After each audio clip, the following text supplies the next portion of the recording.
একটি তড়িৎ কোষের ইএমএফ 5 ভোল্ট ও অভ্যন্তরীণ রোধ রয়েছে 1 ওহম। তড়িৎ কোষটিকে 4 ওহম একটি রোধের সঙ্গে যুক্ত করলে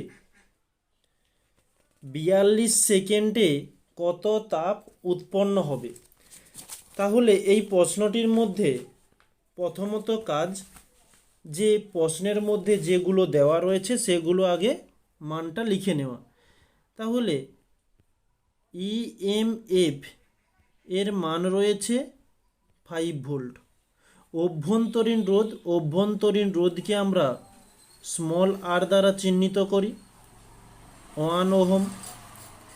তড়িৎ কোষটিকে 4 ওহম একটি রোধের সঙ্গে যুক্ত করলে, তাহলে তড়িৎ কোষকে যে রোধের সঙ্গে যুক্ত করি আমরা তাকে ক্যাপিটাল আর দ্বারা চিহ্নিত করি, এটি হচ্ছে 4 ওহম। বলছে 42 সেকেন্ডে কত তাপ উৎপন্ন হবে, তাহলে টি সমান বলেছে 42 সেকেন্ড। কত তাপ উৎপন্ন হবে মানে এই সমান জিজ্ঞাসা চিহ্ন। আমরা এইচ এর একটি সূত্র জানি যে এইচ সমান আই স্কোয়ার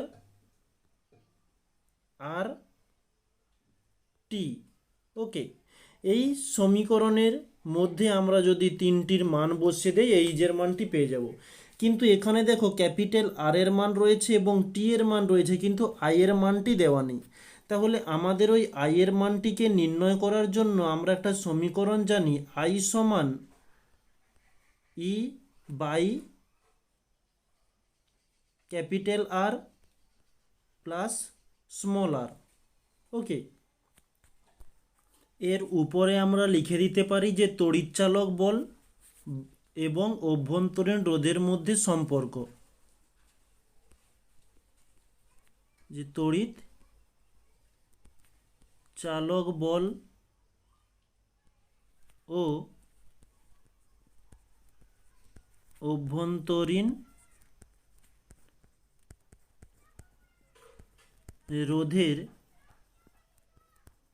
সম্পর্ক। যাই হোক, মোটামুটি আমি মোবাইল স্ক্রিনে লিখছি, এই কারণে একটু হ্যান্ডরাইটিংয়ের সমস্যা হতে পারে, তো তোমরা এটা একটু অ্যাডজাস্ট করে নিতে পারো। ওকে, তাহলে তড়িৎচালক বল ও অভ্যন্তরীণ রোধের মধ্যে সম্পর্ক আই সমান E by capital R minus small আর।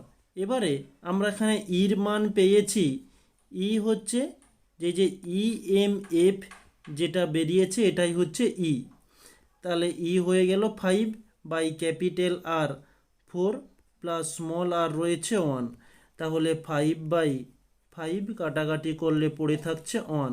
তাহলে আই এর মান নির্ণয় হলো কি 1। তাহলে আমরা এখানে আই এর কাছে 1 বসিয়ে দেব। আর আচ্ছা, আর এর মান ক্যাপিটাল আর এর মান কত 4 ইন্টু টি এর মান 42। তাহলে 1 ইন্টু 4 ইন্টু 4 তাহলে 4 2 8 4 4 16। এটি হচ্ছে আমাদের অ্যান্সার, এত ক্যালোরি তাপ উৎপন্ন হবে। ওকে, এটি হয়ে গেল আমাদের